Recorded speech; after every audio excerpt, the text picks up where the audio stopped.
নির্বাচন পরবর্তী সময়ে নতুন সরকারের কাছে আপনার সবচেয়ে বড় প্রত্যাশাটা কি?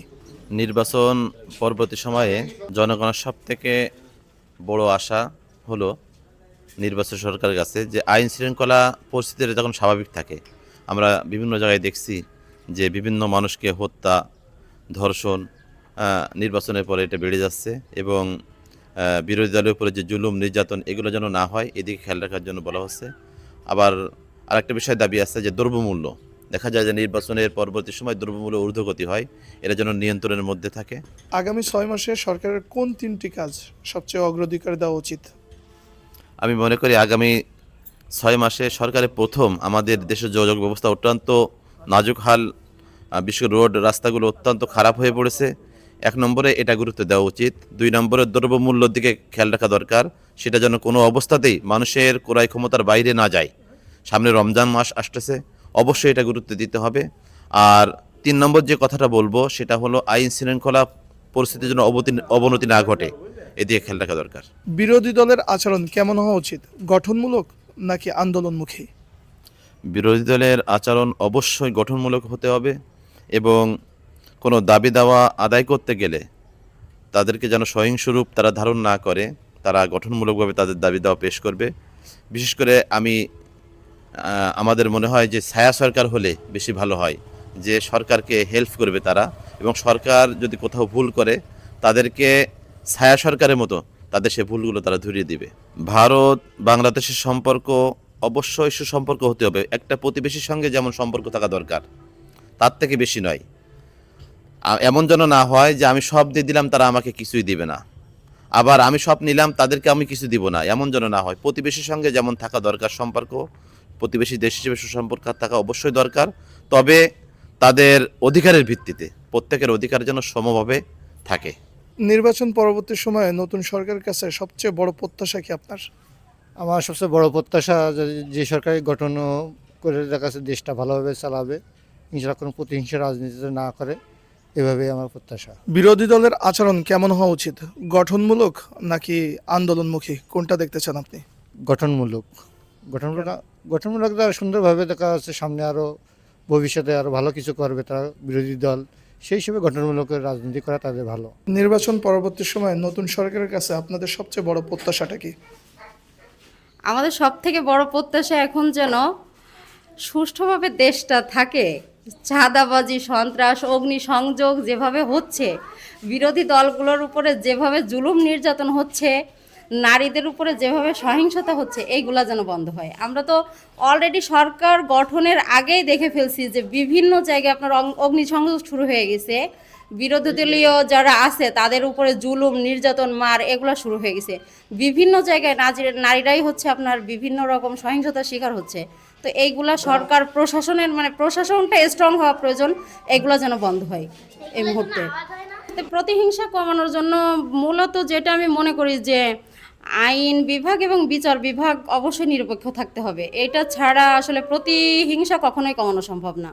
কারণ আপনার আইন বিভাগ যখনই কোনো পক্ষপাতিত্ব করবে তখন তো একটা পক্ষই তারা গ্রহণ করবে, সেই হিসাবে প্রতিহিংসা কখনোই কমবে না। কিন্তু আইন বিভাগ যখনই বা বিচার বিভাগ যখনই নিরপেক্ষভাবে কাজ করবে তখন তো প্রতিপক্ষদের একটা মাইন্ডসেট থাকবে যে আমরা যদি কোনো সহিংসতা করি তাহলে এটার জন্য আমাদের একটা বিচারের সম্মুখীন হতে হবে।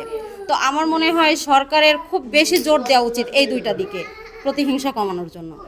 এবং সবশেষে আসলে মানুষ হিসাবে মানুষের মন থেকে প্রতিহিংসাটা কমাতে হবে। যে সবার প্রত্যাশা থাকা উচিত যে বিরোধী দল এবং ক্ষমতাসীন যে দল যারা সরকার গঠন করবে উভয়ে মিলে মূলত আমাদের এই বিধ্বস্ত দেশটাকেই গঠন করবে, এটা আসলে মূল চিন্তা ভাবনা থাকা উচিত। কারণ অনেক রক্তের উপর দিয়েই নির্বাচনটা আসছে, অনেক মানুষ শহীদ হয়েছে, অসংখ্য লোক পঙ্গুত্ব বরণ করে এখনও অনেক মানুষ হসপিটালে আছে, এদের সবার উপর দিয়েই তো নির্বাচনটা আসছে এবং ক্ষমতা সরকার গঠন হয়েছে। সেই হিসাবে আর সহিংসতা না করলেই বেটার হয়। নির্বাচন পরবর্তী সময়ে নতুন সরকারের কাছে আপনার সবচেয়ে বড় প্রত্যাশা কি? আসসালামু আলাইকুম প্রিয় দেশবাসী। নির্বাচন পরবর্তী নতুন সরকারের কাছে দাবি যে দেশের সাধারণ মানুষের জানমালের বিশেষ সর্বোত্তম যে জানমালের নিরাপত্তা।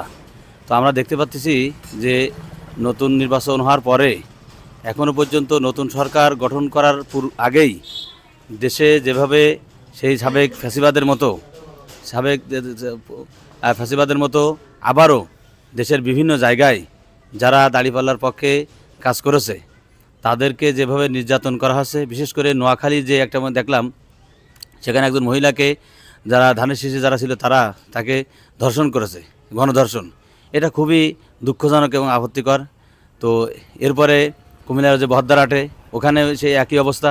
তো এই জন্য আমাদের পাশাপাশি আমাদের যশোর জেলার 3 আসনের যে লেবুতলার ইউনিয়নের ওখানে আমাদের একজনকে দাঁড়িপাল্লা একজনকে মানে তাকে এরকম মারপিট করা হয়েছে এবং তাকে আহত করা হয়েছে।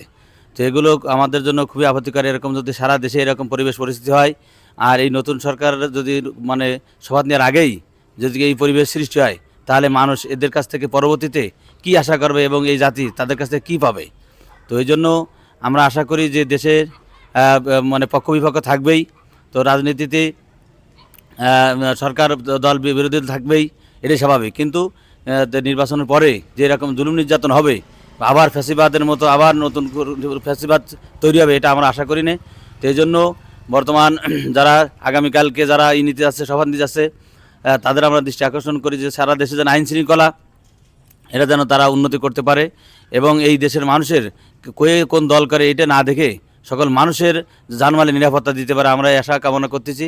প্রতিহিংসা রাজনীতি গঠন করার ক্ষেত্রে আমি যেটা মনে করি সেটা হচ্ছে যে বিরোধী দল যারা আছে তাদেরকে সাথে নিয়ে যদি সরকার যদি মানে সমস্ত কার্যক্রমগুলো সামনের দিকে বেগন করে বা পরামর্শভিত্তিক, তাহলে মনে হয় এটা মানে সহিংসতা কম হবে বলে আশা করি আমি। নবনির্বাচিত সরকারের কাছে আপনার কি প্রত্যাশা? নির্বাচিত সরকারের কাছে আমার প্রত্যাশা যে বাংলাদেশে যে দুর্নীতি, ঘুষ, চাঁদাবাজি, লুটপাট, দ্রব্যমূল্য, মনে করেন সাধারণ মানুষের যে অশান্তি, তারপরে আপনার ওই জুলুম অত্যাচার, এগুলো আমরা নিরসন চাই।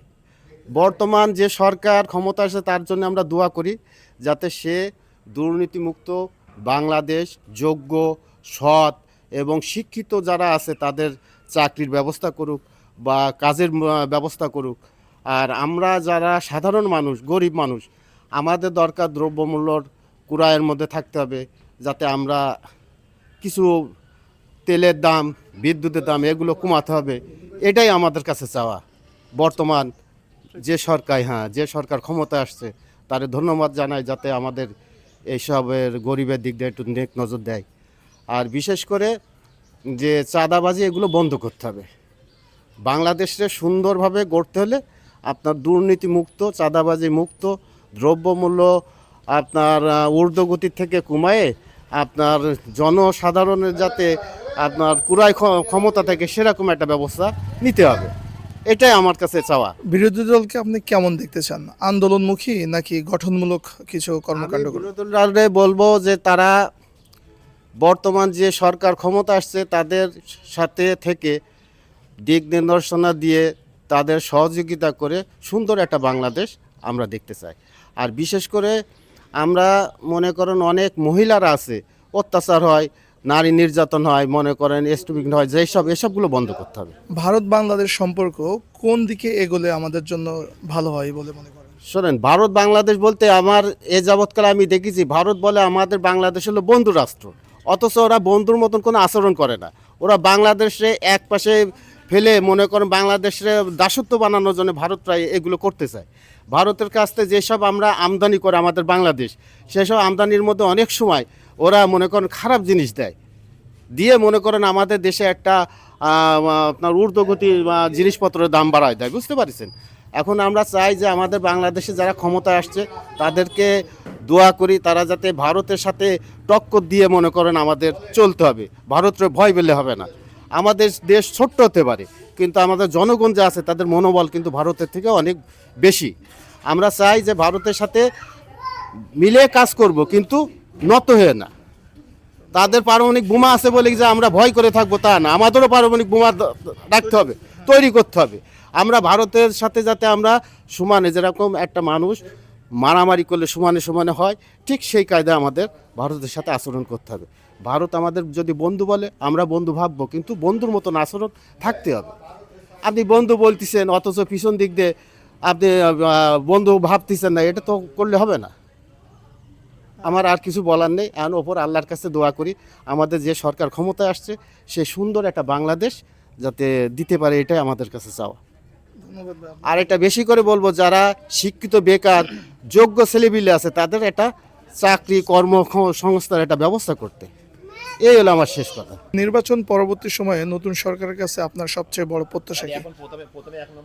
নির্বাচনী পরবর্তী সময়ে যারা সরকার গঠন করবেন তাদের কাছে দেশবাসী এবং বিশেষ করে আমার প্রত্যাশা হইল যে বিরোধী দল এবং যারা সরকার গঠন করবে সবাই একই সাথে মিলেমিশে একটা সুন্দর সমৃদ্ধ বাংলাদেশ গড়ার জন্য যা যা দরকার সেটি করা উচিত আমি মনে করি। কারণ এই জায়গায় যদি আপনি বিরোধী দল যারা থাকবে তাদেরকে আপনি যদি কোনোভাবেই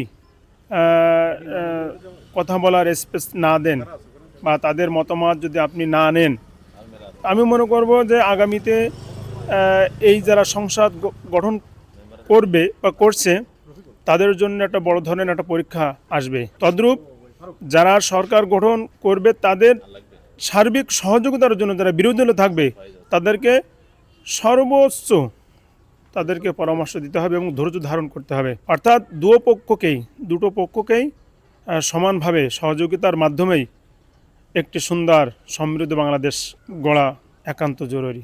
বিরোধী দলকে আপনি কেমন দেখতে চান, গঠনমূলক নাকি আন্দোলনমুখী?